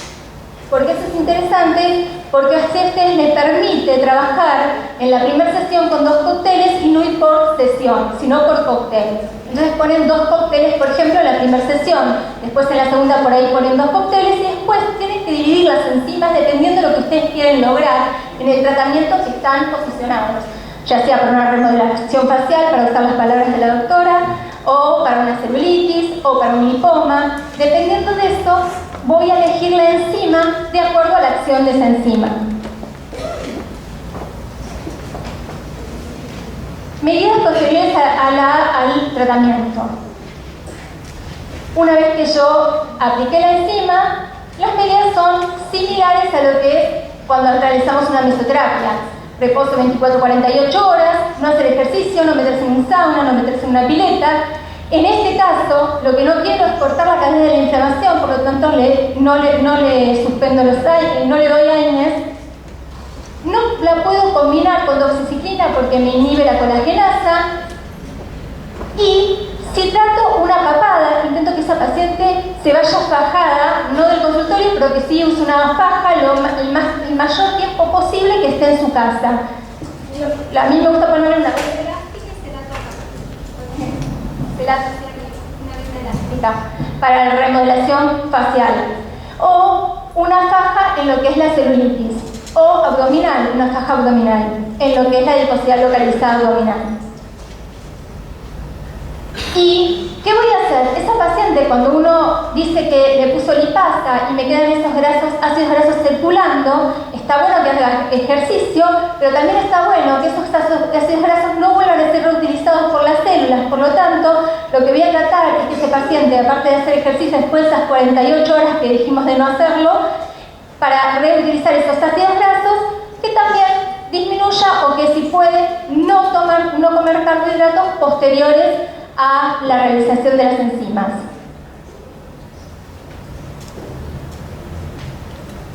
Efectos adversos. Generalmente se ve un eritema posterior al tratamiento, generalmente aparece después de la tercera sesión que uso cóctel, y a veces se puede repetir este cóctel, este eritema puede durar 24, 48 horas, y en algunas pacientes se puede repetir con cada una de las aplicaciones posteriores y se eleva solo, no tiene ninguna importancia, más que advertirle a la paciente, mira que después de la tercera sesión te puede aparecer estas lesiones. Los hematomas, el eritema donde hay mayor compromiso con edema, no solo la mácula eritematosa, sino también el eritema con edema, ya siendo una placa. Edema, cuando paso de los dos cócteles. Y dolor. En algunos pacientes se ha reportado, yo no he tenido ninguna paciente que ha reportado cefalea o febrículas, pero se han visto 24-48 horas después de realizado. ¿Dónde voy a trabajar? Si yo quiero tensar, por ejemplo, una remodelación facial, voy a trabajar en la dermis superficial con la colagenasa y la hyaluronidasa, o cuando yo quiero tratar una adiposidad localizada, puedo usar el cóctel, las tres drogas, o puedo usar lipasa con la colagenasa y la hyaluronidasa más en superficie, y trato más profundo. Sabemos que la piel mide 0,5 a 4 milímetros, por lo tanto, la inclinación, como explicó la doctora D'Angelo, me va a dar, la inclinación de la aguja me va a dar la profundidad en la cual voy a estar. Si voy a 90 voy a estar más profundo, si voy a 30 voy a estar más superficial, donde tengo que aplicar la colagenasa, la hyaluronidasa. Indicaciones: la celulitis, la adiposidad localizada, la flacidez, la remodelación del contorno facial. En eso incluimos lo que es la papada, cicatrices, estrías, quemaduras, lipomas, y estoy incursionando en santelasmas. Contraindicado: hipersensibilidad a alguna de los componentes, a la lipasa, a la hyaluronidasa o a la colagenasa, alteraciones de la coagulación, enfermedades autoinmunes, embarazo, lactancia. Acá una celulitis después de 6 sesiones. Una adiposidad localizada después de 4 sesiones. Las estrías tienen que ver la parte inferior del ombligo después de 6 sesiones. La papada, esto fue un error mío, donde hice solamente lipasa y no usé la colagenasa y la hyaluronidasa en superficie, por lo tanto me faltó la tensión y me quedó con la pielcita colgando. Igual la paciente estaba contenta, pero bueno, también está bueno reconocer los errores de uno. Podés hacerlo después. La quemadura, esta no es una paciente mía, con colagenasas, algunos usan colagenasa sola y otros colagenasa y hyaluronidasa. Y por último, el queloide. El queloide, algunos usan solamente la colagenasa y la hyaluronidasa y algunos usan el triple cóctel. Esta es una paciente de una médica de Colombia. Esta es una paciente mío que le hicieron una lipoaspiración y bueno, quedó con toda esa fibrosis y tejido adiposo entre la fibrosis y bueno, con muy buenos resultados. Lo combiné con ultrasonido convencional. Cantidad de sesiones: 4, 8, 10 y 12. Entre ese rango. Dependiendo de lo que quiero tratar. Si es una remodelación facial, generalmente con 4 sesiones está bien. Con una lipasa, para un lipoma también con 4 sesiones generalmente está bien. Pero cuando estoy tratando una celulitis, quiero lograr todo lo que el paciente quiere. Así que por ahí me tengo que pasar a 12 sesiones. Mantenimiento: una vez por mes.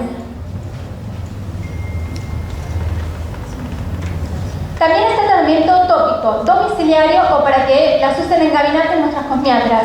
¿Sí? La lipasa, que viene liofilizada y se diluye con 4 centímetros de solución fisiológica, y después la colagenasa y la hialuronidasa, que vienen microemulsionadas y que se puede combinar junto con la radiofrecuencia, la oxigénesis y la electroporación, las microemulsionadas.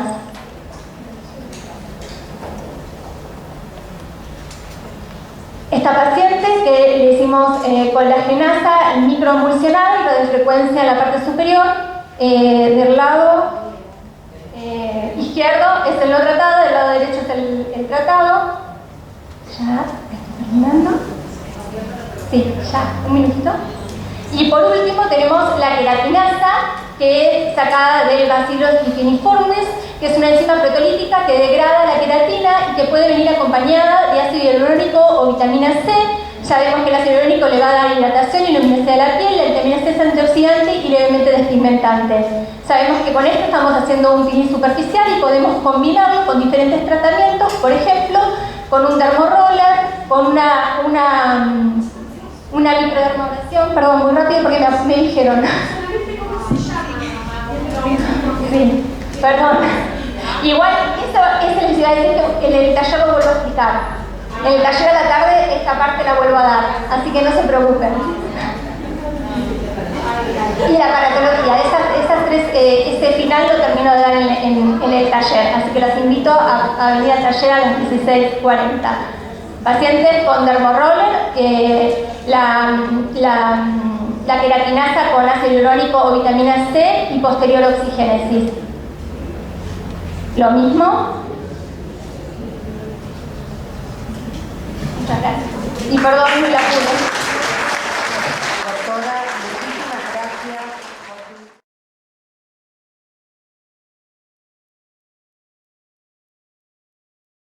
A la doctora Erika Gossi, médica especialista en cirugía plástica y medicina estética, docente de la UBA, también es docente y médica del Hospital Ramos Mejía, y su tema es herramientas diagnósticas en patologías cutáneas, sí, en aplicación en medicina estética y cirugía plástica. Bienvenida, doctora, y la recibimos con un gran aplauso.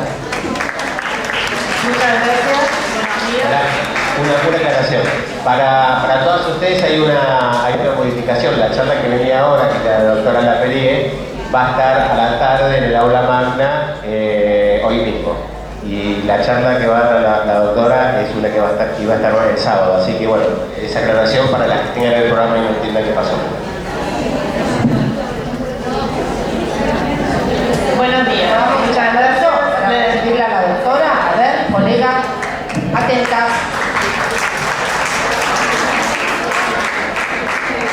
Quiero reiterarle porque la doctora Lapellier, Andrea Lapellier, va a estar en el aula magna. En este momento está la doctora dando el reemplazo en esta charla, pero ustedes la pueden ver en el horario en el aula magna de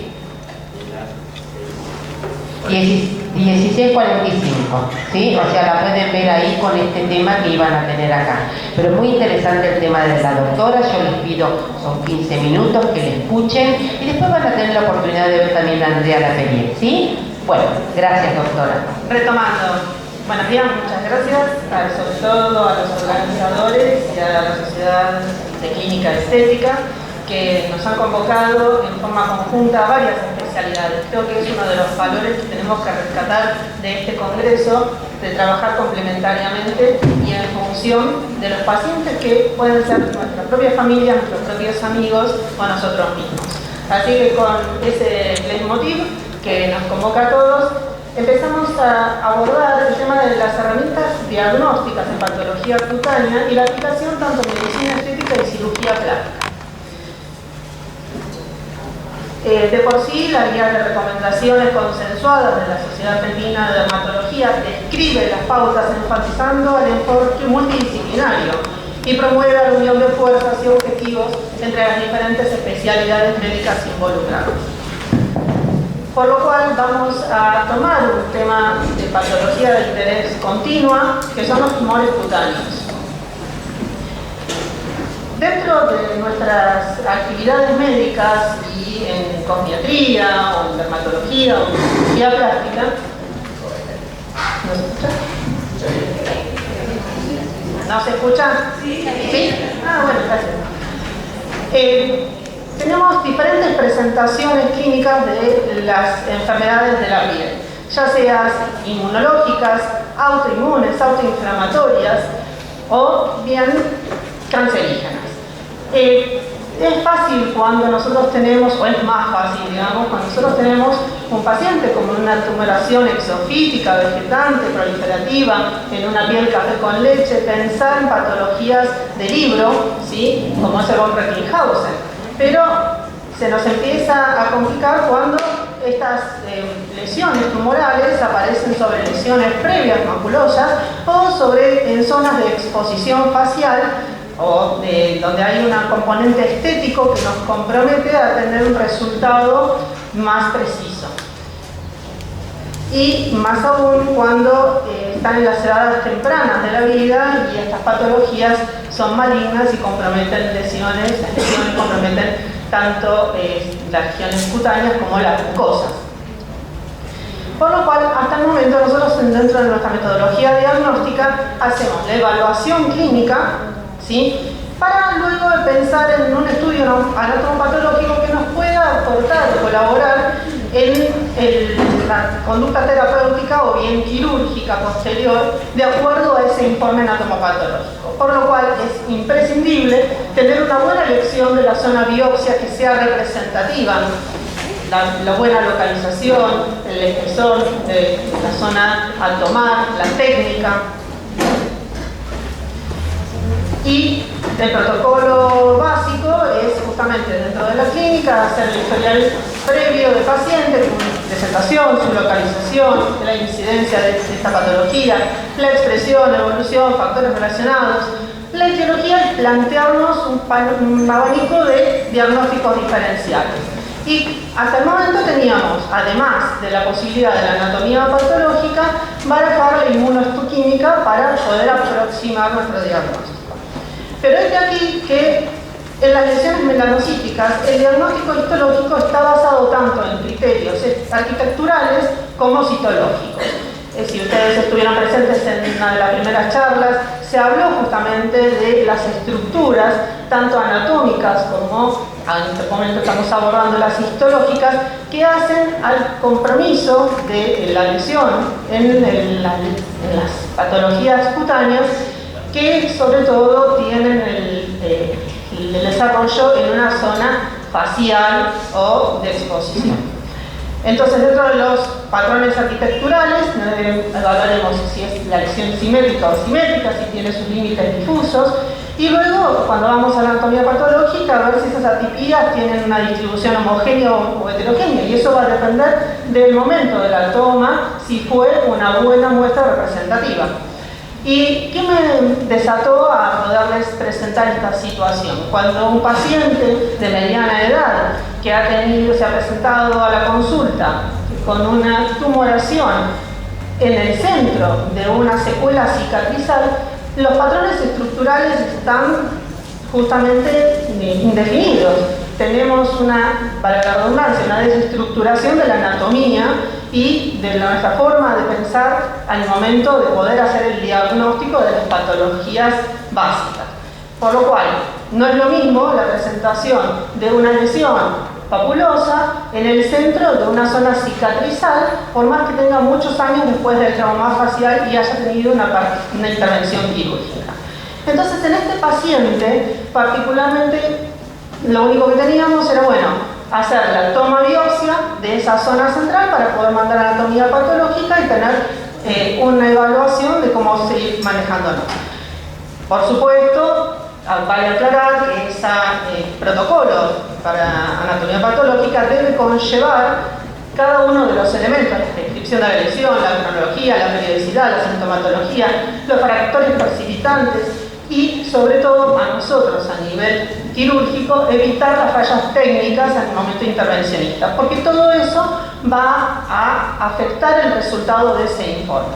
Pero hay algo en el medio que podamos tener como herramienta para mejorar esta aproximación diagnóstica y luego nuestra conducta.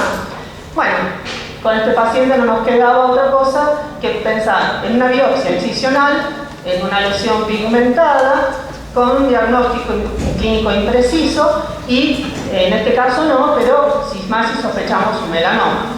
Y en el caso de que las lesiones sean más extensas y que tengamos grandes defectos, podemos hacer solamente una biopsia incisional para descartar la malignidad y luego elegir la conducta.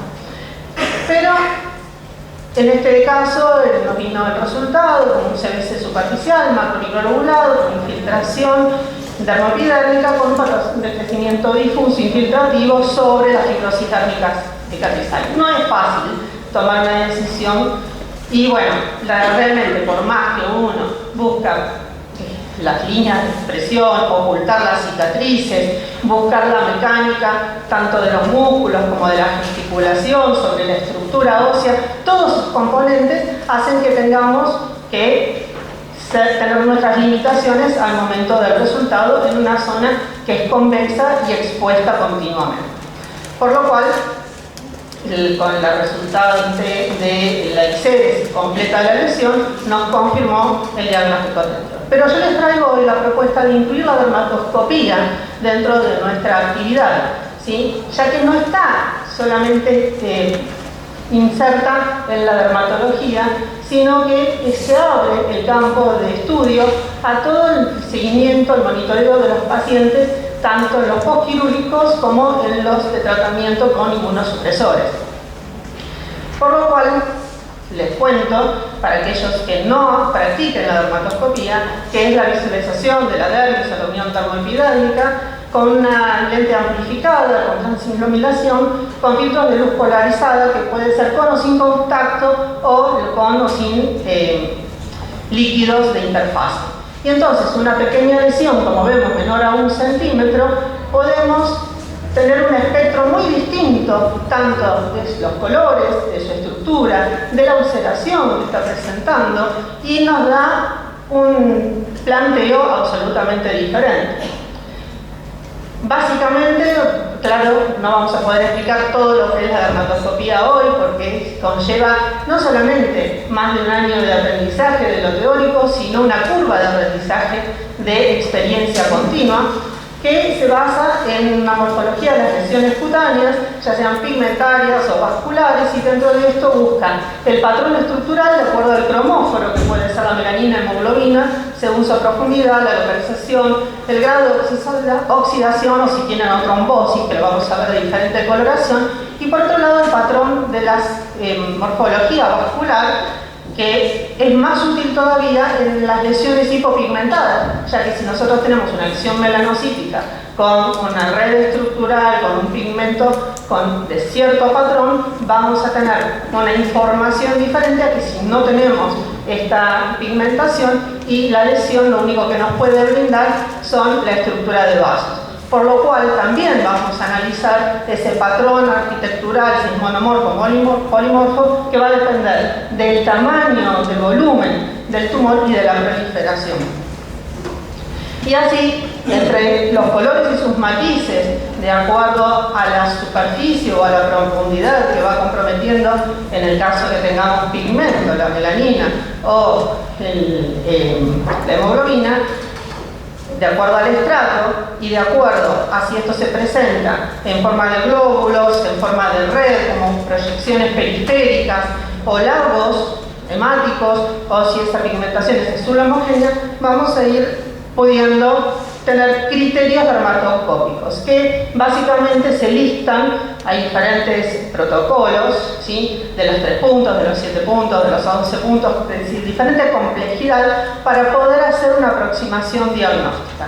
Y esto se va a basar básicamente, yo les traje el más sencillo y el que uno puede ir teniendo como un entrenamiento inicial, en la simetría de acuerdo al color y estructura, según uno o dos sus ejes perpendiculares, el retículo, si es atípico, con una red pigmentada, con orificios irregulares o líneas gruesas, y las estructuras blanco-azuladas o la presentación combinada de ambas. Yo me guío básicamente por el libro de Horacio Cabo y también con colegas dermatólogos que justamente tienen una formación más profundizada en el tema y uno va acompañando el entrenamiento continuo. Por lo cual, esta técnica, lo importante es que es no invasiva, claro, desarrollada para el diagnóstico clínico con criterios específicos que lo transforman en un método eficaz para el diagnóstico diferencial del carcinoma vasocelular y la detección precoz de las recidivas, por lo que mejora su sensibilidad del 93% y la especificidad en el 89%. Tomé el caso del carcinoma vasocelular puntualmente por la presentación que me despertó este paciente. Y entonces hacemos un rápido paneo, tanto los epiteliomas como los carcinomas, como neoplasia maligna de la piel, están presentes en el 85-90% cabeza, cuello, tronco y extremidades, y han tenido un incremento en su tasa de incidencia de un 20% en los últimos años. Claro está, y todos lo sabemos, que están debido a factores de riesgo que predisponen por las radiaciones, inmunosupresión, injurias, exposiciones a tóxicos, genodermatosis y neurosebácea. Y dentro de la clasificación de los carcinomas, si bien está surgido de las células pluripotenciales en zonas basal de la epidermis y de la barrera radicular externa del pelo, tenemos varias formas clínicas. No vamos a ahondar en esto por cuestiones de tiempo, ¿sí? El caso que acaban de ver es un esclerodermiforme. Uno puede ver una pápula central de 1,5 centímetros aproximadamente, pero el tumor es mucho más extenso. Entonces, para nosotros, tanto en el diagnóstico clínico como en el momento de tomar la conducta terapéutica y luego la quirúrgica, tenemos que definir hasta dónde podemos tratar y cómo tratar a este paciente. Claro está que esto conlleva más del 30% de la superficie de esa hemicara, por lo cual movilizar tejidos para poder hacer una cobertura realmente es un gran compromiso y un alto efecto estético para el paciente. Bueno, continuando la clasificación, tenemos algunos que son más agresivos, como el Burrodes, que es indurado, sangrante, destructivo, que va a depender entonces de nuestro diagnóstico inicial. Y entonces, de acuerdo a la edad, el prototipo, las condiciones de salud y los tratamientos previos, vemos si esto puede generar recurrencias o metástasis.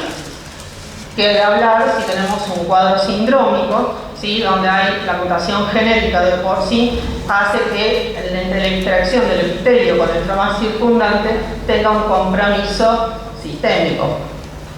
Entonces, dentro de los criterios dermatoscópicos, de acuerdo a esos patrones que habíamos hablado, vamos a buscar si él tiene un patrón vascular predominante o una red estructural, o cómo es su distribución, la pigmentación, los bordes, su superficie. Y entonces, en el caso del carcinoma vasocelular, los criterios dermatoscópicos van a ser la falta de red pigmentaria, vasos arboriformes, pigmentación a veces azul grisácea por hiperplasia, si hubiera hiperplasia de melanocitos, y dentro de eso cómo se agrupan esa pigmentación y acercando como imágenes, como si fuera una hoja de arce, o nidos ovoideos, o áreas radiadas con ulceración. Y acá les muestro, no sé si pueden ver sobre la derecha, la margen de la derecha, la imagen donde uno toma la lesión en el cuadrante superior izquierdo, ¿sí? Donde uno toma la lesión macroscópicamente, a ojo simple, y luego con la dermatoscopía, cómo se abre un universo de imágenes absolutamente distinto. Son 4 lesiones totalmente diferentes, y todas son carcinomas vasocelulares, con patrones vasculares diferentes. Por lo cual, esto les invito a abrir su mente, a volver a la educación continua dentro de lo que nosotros hemos aprendido. Este es el caso de otro paciente con un CBC macromicrolobulado, un patrón de crecimiento difuso, casi imperceptible en el borde nasal lateral izquierdo del paciente, pero el patrón vascular, los bordes difusos, nos hacen pensar en esa atipia. los llevamos a un procedimiento quirúrgico para una corrección y lo que nos va a permitir el monitoreo con la dermatoscopia. Pero ¿qué otros avances diagnósticos podemos tener que puedan aportar aún más? No nos quedamos conformes, seguimos buscando. Bueno, la tomografía de potencia óptica y la ultrasonografía de alta frecuencia son avances tecnológicos que han sido incorporados, pero tienen, si bien obtienen secciones virtuales de la piel que presentan una buena correlación arquitectural, tienen problemas en la aplicación con cierta limitación en las imágenes, en su claridad y una resolución limitada. Pero es que aquí, que en los últimos 15 años, además de la dermatoscopía, que en realidad es bastante vieja, ¿sí?, pero se ha mejorado, se suma la microscopía con focal de reflectancia, antes de llegar a ese procedimiento intervencionista quirúrgico de la biopsia y la anatomía patológica. Entonces se nos van incorporando herramientas para que nosotros podamos minimizar la secuela de la terapéutica.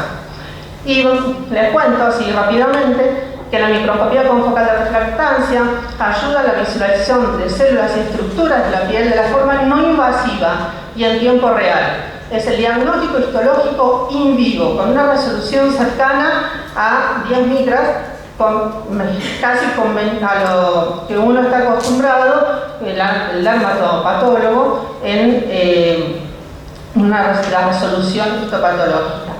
Estamos diciendo que esto se puede hacer en el consultorio, en la clínica, con el paciente sin intervención.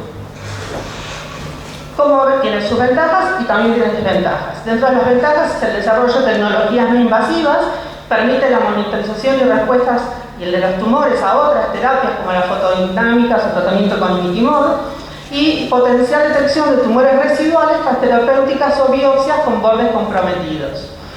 Las limitaciones, por otro lado, tenemos que también mencionarlas, porque están asociadas a las propiedades ópticas de la piel, haciendo que la profundidad del análisis sea hasta dermis reticular superficial, por lo que sí tiene su limitación con el crecimiento vertical de los melanomas. Y la instrumentación con la interpretación de las imágenes, porque es operador dependiente, depende del entrenamiento.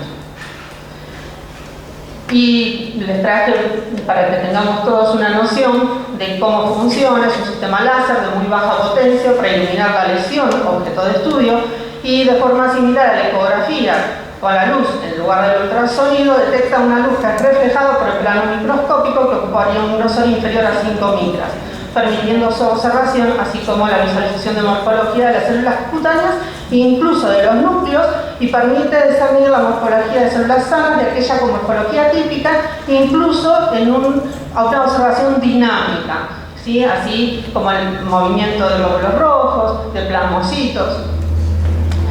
Esto es el aporte que yo les quería brindar hoy, complementario a nuestra formación profesional que podemos compartir en equipo dentro de la medicina estética y la cirugía plástica. Muchas gracias. Una realmente, doctora, un gran aplauso para